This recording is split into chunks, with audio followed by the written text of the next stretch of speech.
एक गांव में एक गरीब बाप की दो बेटियां थी। वो दोनों ही बहुत सुंदर थी, पर एक की शादी अमीर घर में हुई और दूसरे की शादी गरीब घर में हुई।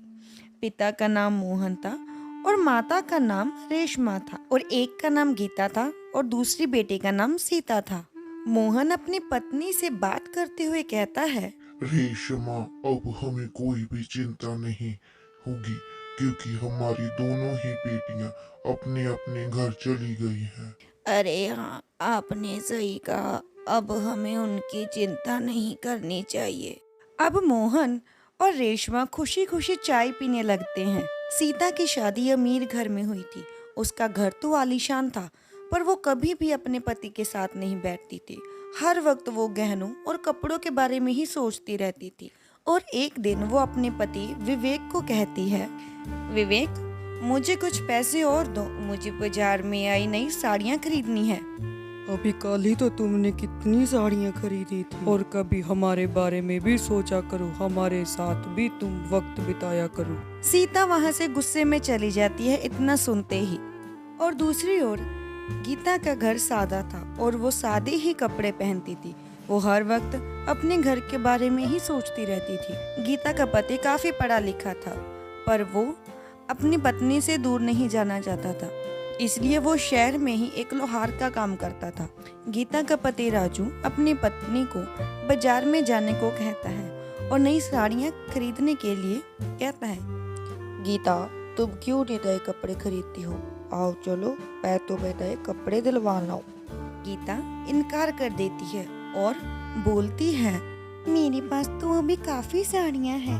हम वो पैसे आने वाली दीपावली के लिए सेव कर रख लेते हैं। और वो दोनों साथ बैठकर खुशी से भोजन करने लगते हैं। दीपावली आने वाली होती है। सीता और गीता के माता पिता दीपावली वाले दिन अपनी दोनों बेटियों के घर पर जाने का सोचते हैं। और दूसरी ओर सीता अपने पति से बात करते हुए कहती है, विवेक, मैं क्या सोचती हूँ, हमें गीता को अपनी दिवाली पार्टी पर नहीं बुलाना चाहिए। पर क्यों? क्यों? तुम नहीं जानते? उसका पति लोहे का काम करता है और वो लोग बहुत ही गरीब हैं। तो फिर क्या हुआ? है तो वो तुम्हारी ही बहन। तो सीता अपनी बहन गीता को दिवाली की पार्टी पर नहीं बुलाती है।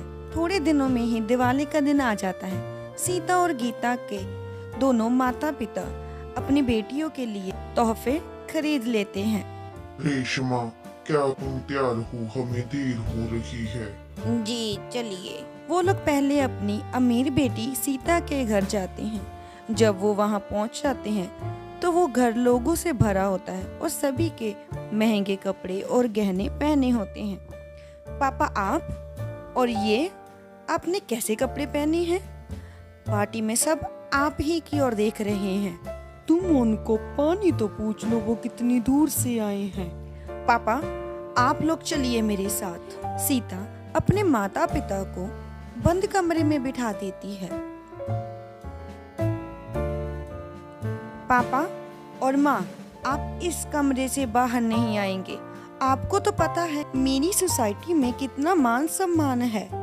ये बात सुनकर मोहन और रेशमा बहुत उदास हो जाते हैं और वो जो तोहफा लेके आए थे उसको देखकर उनको लगा कि ये तो बहुत छोटा है, और उन्होंने वो तोहफा अपनी बेटी को देने की बजाय वहाँ उसी कमरे में रखकर वहाँ से चुपचाप बिना कुछ खाए पिए उदास होकर वापस आ गए। अब हमें गीता के घर भी जाना होगा। आपको क्या लगता है, हमें वहाँ पर जाना चाहिए?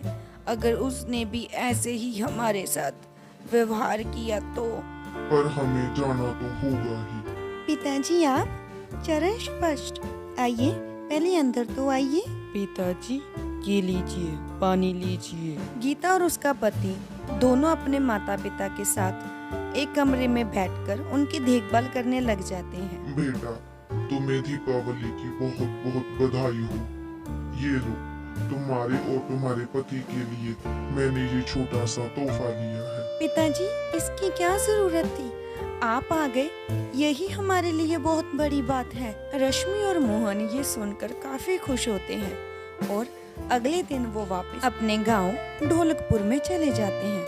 पर कुछ महीनों के बाद सीता के पति का बिजनेस काफी नीचे चला जाता है और उसका घर भी बिक जाता है। खाने के लिए रोटी और पहनने के लिए कपड़ा भी नहीं बचता। गीता के घर पर खुशियों ने कदम रखा था क्योंकि उसके पति को उसी गांव में एक कंपनी में नौकरी मिल जाती है और साथ में एक नया घर भी, जिसकी वजह से वो अब काफी खुश रहने लग जाते हैं। तो दूसरी ओर सीता अपने पति से कहती है, मुझे लगता है हमें अपने पापा के घर जाना चाहिए। तुम्हें तो उनके कपड़े और उनके रहने का तरीका भी नहीं पसंद।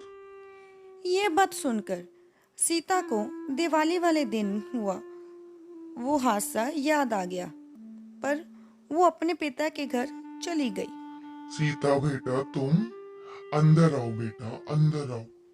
सीता को देखकर मोहन और रेशमा बहुत खुश हुए, पर दूसरी ओर उसके कपड़े को देखकर काफी चिंता में पड़ जाते पापा, विवेक के बिजनेस में लॉस होने के कारण हमारा सब कुछ बिक गया है और आज हम आपके पास रहने के लिए आए हैं। क्या आप रहने देंगे? ये बात सुनकर मोहन को और रेशमा को बहुत दुख हुआ और उन्होंने सोचा मुझे अपनी जमीन को बेचकर एक नया घर सीता के लिए बनवा देना चाहिए। और उसी दिन गीता भी अपने पिता के घर आ जाती है। सीता उसके कपड़े देखकर बहुत हैरान हो जाती है क्योंकि गीता के पति की नौकरी लगने के बाद गीता अब नए नए और अच्छे कपड़े पहनने लग गई थी और ये देखकर सीता को बहुत हैरानी होती है। अरे सीता बहन, तुम यहाँ, और क्या हुआ, तुम ठीक हो? ये क्या हाल बना लिया है आपने? जब सीता को इस हालात में गीता ने देखा तो गीता को बहुत बुरा लगा। गीता अपने पिता को घर अपने पति की प्रमोशन के बारे में बताने आई थी और मुंह मीठा करवाने भी आई थी। और गीता ने अपनी बहन से कहा, सीता बहन, मेरे पति ने अपना बिजनेस स्टार्ट किया है और विवेक जीजा जी को वहाँ भेज दीजिए। ये और आपके पति मिलकर काम कर लेंगे। गीता का इतना बड़ा दिल देखकर सीता अपनी नजरों में ही गिर जाती क्योंकि उसको याद आता है कि इसी के कपड़ों की वजह से मैंने इसको अपनी दिवाली की पार्टी पर इनवाइट नहीं किया था। ये सारी बात सुनकर सारे लोग बहुत खुश हो जाते हैं क्योंकि उनकी सभी चिंताओं का हल मिल जाता है। और उसी समय सीता और गीता के पिता ने कहा, हमें कभी भी पैसों का घमंड नहीं करना चाहिए। पैसे तो कभी आते हैं और कभी चले जाते हैं।